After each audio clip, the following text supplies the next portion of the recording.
क्या भूत सच में कुछ होता है? मतलब मैं ये पैरानॉर्मल एक्टिविटी से क्रिएट नहीं कर रहा हूँ मैं। हमको बचपन से बोला जाता था वहाँ नहीं जाना भूत है, ठीक है? तो या हम ये भूत क्योंकि शब्द इसलिए भी वो करता है क्योंकि हनुमान चालीसा में लिखा है भूत पिशाच निकट नहीं आवे महावीर जब नाम सुनावे। तो भूत इज़ देयर, पिशाच is there. So what are these? ये क्या हैं क्या ये? देखो, भूत पिशाच एक वो कैटेगरी आ जाती है जो डिमोनिक एनर्जी की कैटेगरी में आ जाते हैं, बट जिसको हम नॉर्मल लैंग्वेज में भूत बोलते हैं वो क्या है? It is basically souls that don't have bodies that are hanging around, जो क्रॉसओवर नहीं कर पाए और यहीं रह गए.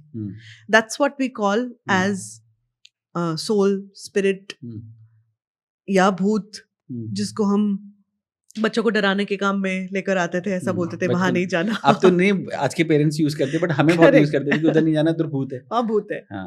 ठीक है. हाँ. वो उस हवेली में नहीं जाना, उस घर में नहीं जाना, वहां भूत रहते हैं. वो सब इसलिए होता था क्योंकि देखो, एनर्जी है. एनर्जी जिसके पास बॉडी नहीं है, दैट मीन्स वो कहीं पर भी एग्जिस्ट कर सकते हैं. और अगर बॉडी हो भी, और मान लो अगर हम एक घर को खाली छोड़ दें, खुला छोड़ दें, उसमें कोई खिड़की दरवाजे बंद नहीं करें, तो उसमें कोई ना कोई आकर तो एग्जिस्ट करना शुरू कर ही देगा. Right? People will come and occupy it. Similarly these energies will also occupy empty spaces.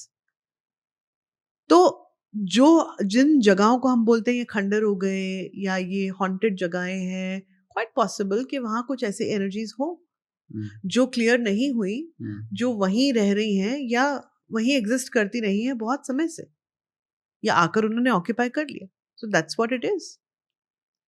मगर इतना टैबू टॉपिक बना दिया ना इसको कि बहुत ड्रामेटिक तरीके से उसको प्रेजेंट किया गया है, television, films, and even how books have been written around it. It's been very dramatized, I believe. So what is bhoot and what is pishach exactly?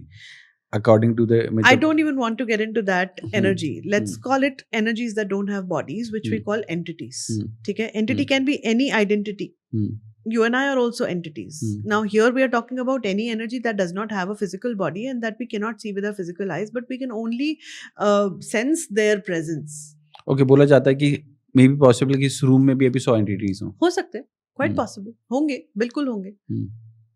But if we are coexisting with all these energies at all times. हम बोलते हैं 7 dimension से हम 3rd dimension में रहते हैं जी.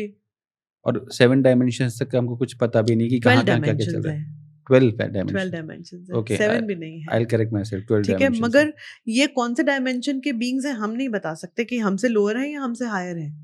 मगर human beings को ये समझ में आया है फिल्म्स देख कर के ये इनके पास तो हमसे बहुत ज्यादा पावर्स होती है. सच में होती हैं?